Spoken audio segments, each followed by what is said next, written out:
हरतालिकेची कथा. हरतालिके मातेची कथा प्रारंभ. श्री गणेशाय नमः. सूत शौनकादी ऋषी तपस्वी आपल्या आश्रमात विराजमान झाले असता सर्व ऋषी ऋषी प्रश्न करत आहेत की हे देवा, पतिव्रतेच्या मांगल्य जाणाऱ्या सौभाग्याच्या व्रतात व्रत कोणते केले असता त्यायोगे जन्मजन्मांतरी त्या पतिव्रतेला आपल्या परमप्रिय अशा पतीचीच सेवा मिळते व सेवेचे सौभाग्य प्राप्त होते, ते आम्हा सर्वांना श्रवण करण्याची इच्छा आहे. कृपा करून उत्तम कथा सांगावी. सुताने देवाधीश श्री शंकराचे स्मरण केले. त्याच वेळी तिथे आले. त्रिभुवन गमन करीत नारद मुनी त्याच मार्गाने कैलास पर्वतातून तिथे आले. त्यांचे सर्वांनी स्वागत व पूजा केली. तेव्हा त्यांना सर्वांनी याविषयी विचारले असता नारद म्हणाले, धन्य तुमचे भाग्य की आता ही कथा भगवान शंकराने पार्वती मातेला माझ्यासमोर कथन केली. ती कथा अखंड सौभाग्य वैभव व पतिव्रतेला महान स्थान प्राप्त करून देते अशी दिगंबराच्या स्वमुखाने ऐकली. ती आता सुत सनकादिक मुनींनो, तुम्ही शांतचित्ताने ऐका.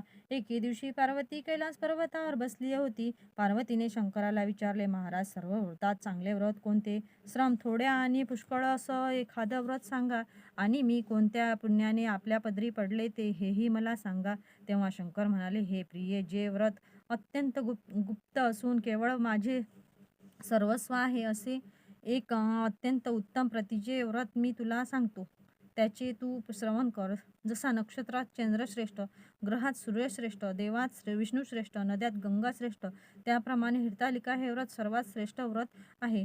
तू माझी अत्यंत प्रिय असल्याने तुला ज्या व्रताने माझे अर्धासन मिळाले ते व्रत तुला मी सांगतो. भाद्रपद महिन्यातील शुद्ध तृतीया हस्त नक्षत्रयुक्त असली म्हणजे त्या दिवशी हे व्रत केले की सर्व पापांपासून मनुष्य प्राणी मुक्त होतो. ही पूजा सर्व सुवासिनींनी तशी कुमारिकांनी सुद्धा करण्याची असते. पार्वती म्हणाली, हे महेश्वर, सर्व व्रतामध्ये उत्तम असे जे व्रत मी कसे केले ते आता आपल्यापासून ऐकण्याची इच्छा आहे. उमाशंकर म्हणतात, या पृथ्वीवर हिमवान नावाचा एक अतिसुंदर असा पर्वत आहे. त्या पर्वतावर अनेक प्रकारचे वृक्ष आहेत. तसेच तो अनेक प्रकारच्या भूमींनी युक्त आहे. तसेच तो नाना प्रकारच्या पक्ष्यांनी युक्त असून अनेक प्रकारच्या मृगांनी चित्रविचित्र युक्त आहे.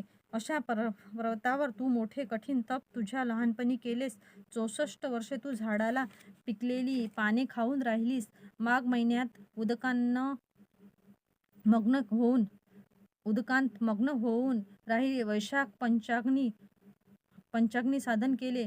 पावसाळ्यात अन्नोदक सोडून उघड्यावर बसलीस. याप्रमाणे अनेक वर्ष गेली.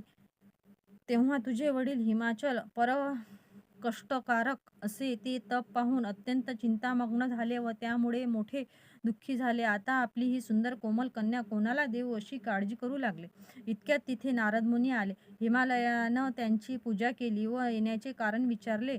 तेव्हा नारद म्हणाले, हे हिमराजा, मी आज इथे का आलो ते आता मी तुला सांगतो. मला येथे भगवान विष्णूनेच पाठविले आहे. कारण की योग्य पुरुषाला योग्य वस्तू द्यावी, तेव्हा स्त्रियात रत्नभूत जी तुझी कन्या आहे ती तू योग्य पुरुषालाच द्यावी. ब्रह्मा, शिव इत्यादी देवांमध्ये विष्णूसारखे कोणीच नाही.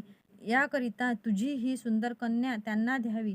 त्यांनीच मला तुझकडे मागणी करण्यास पाठविले आहे, म्हणून मी इथं आलो आहे. हिमालयाला मोठा आनंद झाला. त्यानं ही गोष्ट कबूल केली. नारद लगेच तेथून गुप्त झाले आणि शंख चक्राधिक विराजित असे भगवान विष्णूजवळ गेले आणि हात जोडून सांगू लागले, भगवान, मी तुमचे कार्य केले आहे. तुमचा विवाह ठरवून आलो आहे.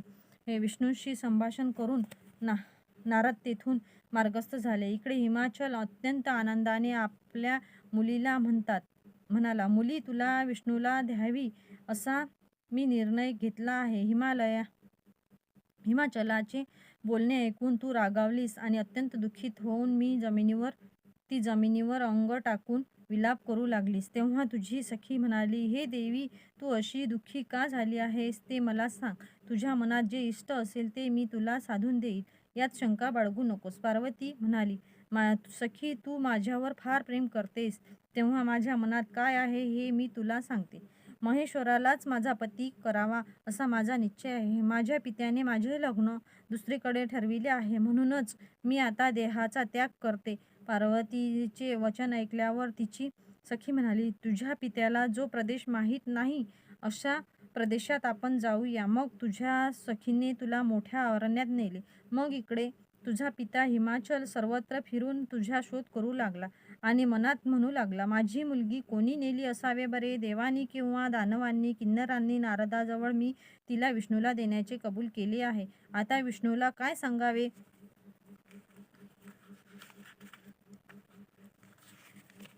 हे इकडे इकडे तुझी सखी सह घरातून जी निघालीस ती जाता जाता मोठ्या घोर अरण्यात आलीस. तेथे तुला एक नदी दृष्टीस पडली. जवळच एक गुहा आठवली. त्या गुहेत तू तुझ्या सखींसह त्या गुहेत जाऊन तू उपवास केलास. तिथे तू तुझ्या सह माझे वाळूचे लिंग स्थापित केलेस. नंतर नाना प्रकारचे पुष्प आणि फळांनी तू माझी पूजा केली.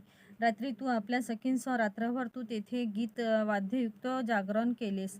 नंतर मी तिथं आलो आणि तुला मनोवांछित वरदान मागण्याकरिता सांगितले. तेव्हा तू म्हणाली, तुम्ही माझे पती व्हावं याशिवाय माझी दुसरी कोणती इच्छा नाही. नंतर ती गोष्ट मी स्वीकार केली आणि गुप्त झालो. दुसऱ्या दिवशी तू ती पूजा आपल्या सखीसह विसर्जन केलीस. नंतर तू आपल्या मैत्रिणींसह उपवासाचा पारणा केला. इतक्यात तुझा बाप तिथं आला. त्यानं तुला रागावून या घोर अरण्यात येण्याचे कारण विचारले. मग तू सर्व हकीकत सांगितलीस.